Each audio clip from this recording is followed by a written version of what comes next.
Olá, hoje é terça-feira, dia 15 de junho de 2021, e esse é o podcast do Grupo de Conjuntura. Eu sou Gabriel Chianca, estou aqui com o professor Francisco Eduardo Pires para debatermos um pouquinho mais da conjuntura econômica brasileira e falar um pouquinho de crescimento. Professor. Olá, eu hoje gostaria aqui de começar lembrando o ex-presidente dos Estados Unidos, Ronald Reagan, que governou aquele país durante a maior parte da década de 1980.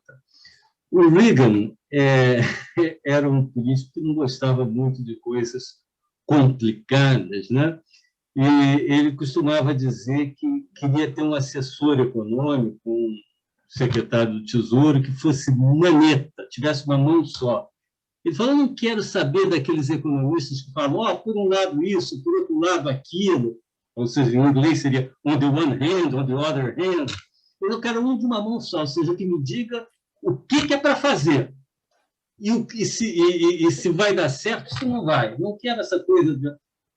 Infelizmente, o mundo é muito mais complicado do que gostaria o ex-presidente Reagan, e nós não podemos escapar de fazer cenários alternativos, de relacionar fatores pró e fatores contra, e mesmo deixando uma certa falta de, digamos assim, daquilo que o Reagan queria, né, que é uma resposta única, uma certeza, mesmo na ausência disso, dessa certeza, ao fazer esse tipo de análise, avaliando os prós, os contras, etc., nós nos capacitamos para ter visões e tomar decisões muito mais embasadas do que a gente poderia fazer a partir de um modelo simplista, unicausal do mundo, né? Então, nós vamos fazer isso aqui hoje. E vamos lá. Nas últimas semanas, um conjunto de informações positivas vem alterando substancialmente a percepção sobre a situação atual da economia brasileira, né? Isso se reflete nas projeções para o crescimento do PIB, para a evolução da dívida pública, para o balanço de pagamentos, e os indicadores financeiros, tipo câmbio, bolsa, etc., também vêm refletindo esse momento. Só para dar aqui um primeiro exemplo, né, a dívida pública, até o final do ano passado, se estimava que ela estaria numa trajetória de crescimento insustentável, né? Que já estaria nessa trajetória no curto prazo, nos próximos anos. Por exemplo, a instituição fiscal independente, né, pensava que isso no final do ano passado, em novembro, pensava que em dezembro a dívida pública ia fechar em 93% do PIB, ia chegar a 112% do PIB em 2030, isso no cenário básico, porque no cenário pessimista chegar a 156% do PIB, ou seja, era uma catástrofe já muito presente, 100% do PIB em pouquíssimo tempo, e caminhando para algo muito pior. As projeções do mercado hoje são comparavelmente mais benignas para essa variável. Só para pegar aqui um exemplo, um cenário que eu acabei de ver aqui do BTG Pactual projeta uma dívida pública sobre o PIB em torno de 82% do PIB até 2026. Então, houve uma mudança de cenário. Claro que isso aí pode ser revisto, mas neste momento houve uma mudança de percepção do tamanho do risco. É claro que uma dívida pública de 82% do PIB ainda é uma dívida elevada, mas nós não estamos mais naquele mundo já do abismo amanhã, né? Mas eu quero me concentrar na questão do crescimento econômico. As projeções do relatório Focus situavam 2 meses atrás, mais ou menos no final de abril, projetava o crescimento do PIB em 3% para este ano. O último foco já projeta em 4,85%. E o foco sempre se move, as posições dele sempre se movem mais ou menos devagar, né, de uma forma meio inercial, né? A gente brinca aqui no grupo que o Focus é um transatlântico, né? Se move muito devagar. Mas os economistas, os analistas que estão aí no debate atualmente já estão projetando entre 5% e 5,5% de crescimento. Se for comparar com os 3% de dois meses atrás, é óbvio que houve uma mudança muito grande de percepção, né? Mas esse quadro, então, nos coloca algumas questões importantes, entre as quais eu gostaria de destacar o seguinte. A primeira, quais são as razões dessa força que vem exibindo a economia? E, mais importante do que isso, quais são as chances dos fatores positivos que vão permitir esse crescimento, persistirem impulsionando a economia, pelo menos ao longo deste ano, talvez no começo do ano, não sei, né, no curto prazo, vamos assim. E, em segundo lugar, discutir quais são os riscos, né, de fatores adversos que venham a reverter essa trajetória. Então, começando aqui pelos fatores favoráveis que permitiram a gente ter hoje esse quadro mais benigno da economia. Eu gostaria primeiro de me referir a uma coisa que não é propriamente o que se chama assim de um fator de expansão, mas normalmente isso aqui não é mencionado, mas eu gostaria de dizer o seguinte, que normalmente é muito comum, né, a visão de que quando há um estímulo forte para a economia, né, como no ano passado, a economia estava lá embaixo, etc., por causa da pandemia, etc., veio um estímulo muito forte, né? Foi muito volumoso o estímulo fiscal, na forma de auxílio emergencial e de várias outras medidas fiscais, fora o estímulo monetário, etc., etc. E as pessoas acham, desapareceu o auxílio emergencial no começo, vai desaparecer no início de 2021, a economia vai desabar. O auxílio emergencial vai ser menor, a economia vai ser pior do que em 2020. Não é assim, né?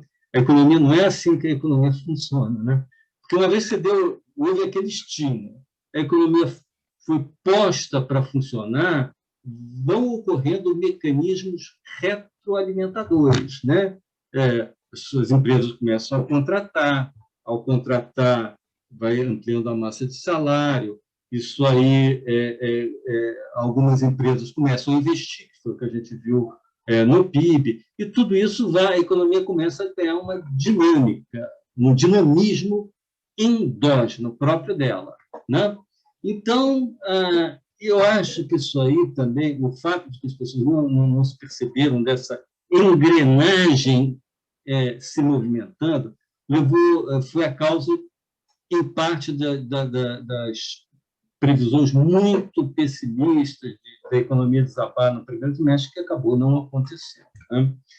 Agora, vamos então aos fatores propriamente. Quer dizer, além desse mecanismo endógeno de recuperação econômica, nós temos o fato de que as taxas de juros estavam em níveis extremamente baixos, estou referindo aqui basicamente às taxas de juros de curto prazo, né? Mas de curto prazo, mas que taxas de 1, 2 anos acabam sendo importantes para o nível de atividade da economia, para o consumo de duráveis, até e não só.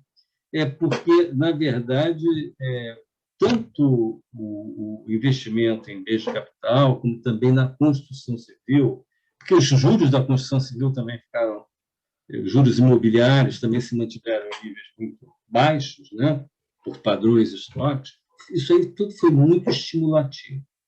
Além disso, nós tivemos um choque muito positivo do ponto de vista Brasil, demanda agregada, que foi o choque de preços de commodities, né?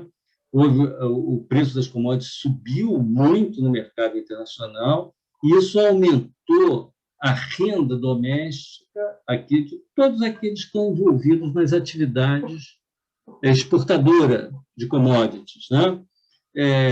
Então, a renda no campo, a renda na mineração cresceu muito.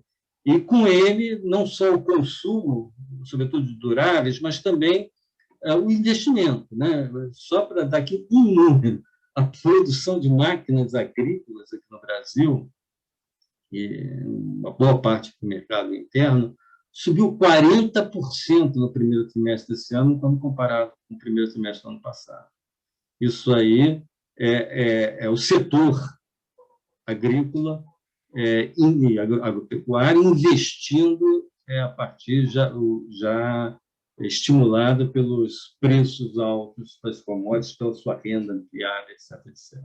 Por fim, o câmbio depreciado, que tem efeito negativo sobre a inflação, mas ele acabou contribuindo para dar rentabilidade aos setores que a gente chama de comercializáveis, né? Todos aqueles produtores, aqueles bens e serviços que estão, de alguma maneira, relacionados ao comércio exterior, que são exportáveis ou importáveis, etc.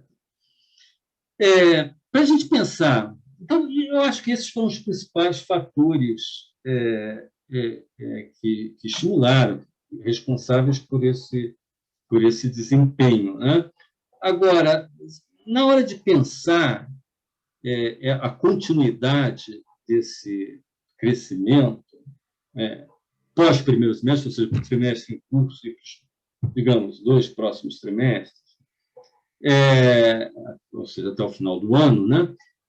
Eu acho que a gente tem um elemento aqui que eu acho que a gente precisa pensar, um fenômeno que a gente precisa ver se ele não vai jogar contra, que é o seguinte: o PIB brasileiro, no primeiro trimestre de 2021, ele já retornou ao nível pré-pandemia. Se a gente chamar de 100, colocar no nível 100 o PIB brasileiro do último trimestre de 2019, no primeiro trimestre de 2021, ele tinha voltado ao nível 100. Ele foi lá embaixo e voltou ao nível 100.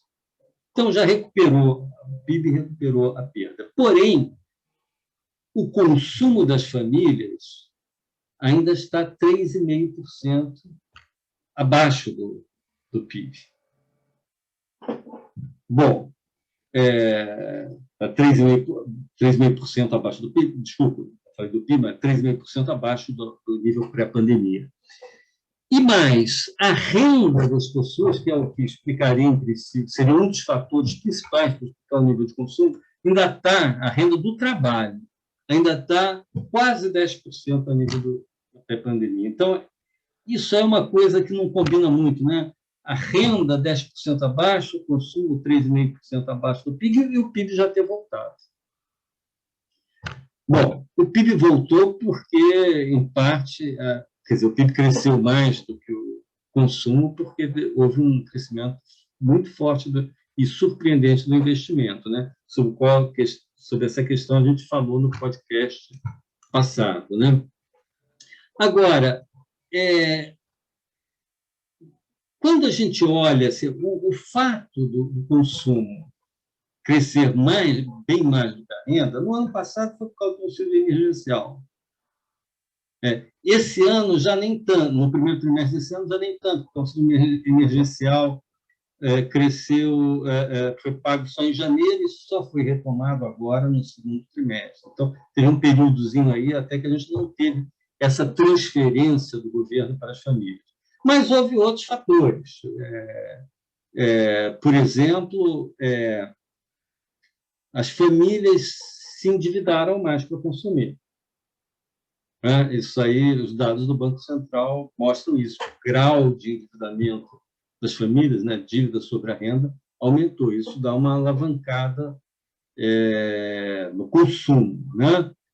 Por outro lado, existe uma questão que a gente não tem uma mensuração clara disso, uma mensuração, mas que vai ser importante, inclusive, medir isso, mas é o fato de que também deve ter sido usado a poupança acumulada, por uma forte acumulação de poupança por parte das famílias em 2020, né? Isso aí tem vários trabalhos, inclusive um trabalho que eu fiz mostrando e mensurando isso daí, né? E essa acumulação essa poupança acumulada em 2020 pode ter começado a ser utilizada para consumo em 2021. Então, isso aí são fatores que podem ter sustentado, digamos assim, o consumo acima da renda, né? Se a gente for pensar na continuidade do crescimento, esses fatores têm que continuar, porque a renda ainda está abaixo. Os dados mais recentes ainda mostram isso, ainda estão abaixo do pré-pandemia.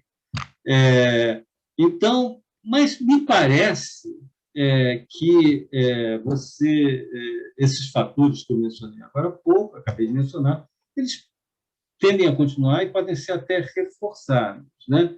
Primeiro, porque o auxílio emergencial, no primeiro trimestre do ano, só foi pago um mês, agora ele está sendo pago todos os meses daqui, pelo menos até outubro. Segundo lugar, aquele uso da poupança acumulada me parece que tende a ser um pouco reforçado pelo fato de que, na medida em que a vacinação contra a Covid avança, as pessoas tendem a se sentir mais à vontade para dar vazão àquele consumo reprimido, né? Tão longamente reprimido durante toda a pandemia, né? Então, viagens, hotéis, compras presenciais, todo um tipo de consumo que foi muito reprimido durante uma boa parte da pandemia, né, vai começando a voltar. Isso aí é um fenômeno comum, todas as vezes que algo assim acontece, nas guerras acontece esse tipo de coisa, né? O consumo reprimido leva depois a uma explosão de consumo quando ele pode se materializar. Então, isso aí pode tudo dar um gás, ainda, digamos assim, nesse trimestre que nós estamos atualmente, está se encerrando, e, digamos, nos 2 próximos trimestres. Agora, é claro que há riscos, e a gente tem que olhar esses riscos que podem comprometer esse desempenho. O primeiro deles, eu diria que é até uma contraface de alguns dos pontos positivos, que é a inflação, o fato de você cresceu muito, né? A demanda para alguns bens, inclusive, cresceu demais, né? Se for ver alguns bens ligados à pandemia, tanto na área médica como na área de informática, ao novo estilo de vida, né? Durante a pandemia, né? Alguns bens industriais também tiveram um crescimento de demanda muito forte. Houve um problema de restrição de oferta, o próprio câmbio também que deu rentabilidade aos setores comercializáveis, também tem um impacto sobre a inflação negativo, o preço de commodities, enfim. O fenômeno da inflação, que é uma contraface de alguns fatores que deram sucesso, por outro lado, ele tende a ter algum impacto negativo na economia, né? Professor, além disso, a inflação também tem um aspecto que precisa ser analisado nesse nosso balanço de riscos, que é quando a gente pensa no espaço do Banco Central para a política monetária. A gente teve, antes da pandemia, né, no período pré-pandemia, um período de baixo crescimento, e o Banco Central se deparou com a pandemia com uma margem significativa ainda para manter juros baixos no terreno estimulativo, principalmente quando a gente olha para uma Selic numa baixa histórica. Mas agora esse cenário da inflação pressionando no cangote da autoridade monetária faz com que esse espaço diminua, e o que a gente está tendo hoje é tanto uma sinalização do Banco Central quanto uma expectativa do mercado de aumentos sucessivos da taxa Selic, né? Isso também é um aspecto que pode pesar nesse balanço de riscos para uma retomada da economia, para uma manutenção do crescimento nesse ano e no próximo, ainda mais quando a gente considerou, né, que você falou muito bem, sobre o fator investimento, que é um fator muito relacionado com a taxa de juros e que performou muito bem no primeiro trimestre, apesar da gente considerar o repetro, mas que pode ter mais dificuldades até o final do ano com esses aumentos sucessivos da taxa Selic. Acho perfeito isso que você colocou, Gabriel. Eu acho, sim, esse aí é provavelmente um dos principais riscos à retomada, porque na medida que o Banco Central se sinta obrigado a elevar, e atualmente já tem muitos analistas esperando que a taxa de juros possa chegar a 6%, ou 6,5%, 6,5% até o final do corrente ano, aí vai essa taxa de juros de curto prazo, isso vai uma diferença muito grande com uma Selic de 2%, né? Que a gente tinha até poucos meses atrás. Então, essa elevação da taxa de juros de curto prazo, que de alguma maneira sempre vai, a expectativa de que ela vai subir acaba também contaminando as taxas mais longas, né? Isso aí tende a ser um fator negativo para o investimento, como você muito bem sublinhou, e que tem sido uma variável muito importante, como também sobre o consumo de duráveis. E pode acabar, quer dizer, não sabemos até quando, mas também um pouco influenciando os juros no caso da construção civil, né? Se bem que aí tem uma parcela que tem a ver com o juros da poupança, etc, etc. Mas, enfim, juros, como você falou, e também a inflação em si também corrói o poder aquisitivo dos salários, né? Então, essa inflação aí a gente tem que colocar como um dos fatores que podem dar uma travada aí, né? Ou pelo menos tirar um pouco de gás. Vai tirar gás dessa recuperação, sem dúvida. O outro fator é a crise energética, que, segundo os especialistas, não deverá levar a um racionamento, mas a preços ainda mais altos do que já estão, tá? Altas ainda maiores dos preços de energia. Aliás, em geral, é assim, né? Isso foi assim mesmo em 2001, quando se falou o famoso apagão de 2001. Para quem viveu ou estudou o problema, não houve apagão, ele só ficou o nome, apagão. Apagão, racionamento, não houve nem apagão nem racionamento. O que houve foi uma alta de preços enorme. Claro que a alta veio dentro de um processo que eles chamaram na época de racionalização. Então, quem consumia mais, por exemplo, consumidor família, né, pessoa física, consumia mais do que tinha consumido no período pré-racionamento, então pagava uma tarifa crescente e proporcional a quanto você consumia mais. Isso elevou muito os preços da energia, levou custos, etc., e teve um impacto negativo sobre a economia. E uma coisa assim, não estou dizendo aquele tipo de racionalização que houve antes, mas um aumento de preços, de custos, tem um efeito negativo, evidentemente. O terceiro fator de risco que eu imagino pelo menos que todos colocam, a eventualidade de uma terceira onda da Covid. Eu, particularmente, acho que, se vier uma terceira onda, ela não será tão violenta como a segunda, porque, atualmente, a gente tem uma corrida entre, de um lado, a vacina puxando para baixo os níveis de infecção, de casos e de óbitos, e, de outro lado, um relaxamento no comportamento das pessoas em relação ao isolamento, etc., que puxa para cima. Então, o jogo entre essas duas variáveis. Se prevalecer durante algum momento, por uma lentidão ainda da vacinação, prevalecer esse segundo fator, você pode ter alguma terceira onda, mas dificilmente será como foi a segunda.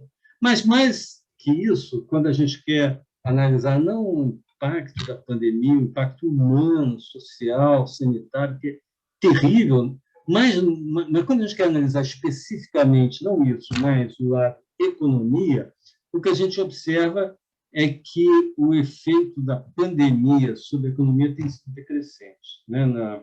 Apesar da segunda onda ter sido muito mais letal, muito mais terrível do que a primeira, lá do ano passado, né, de maio a agosto do ano passado.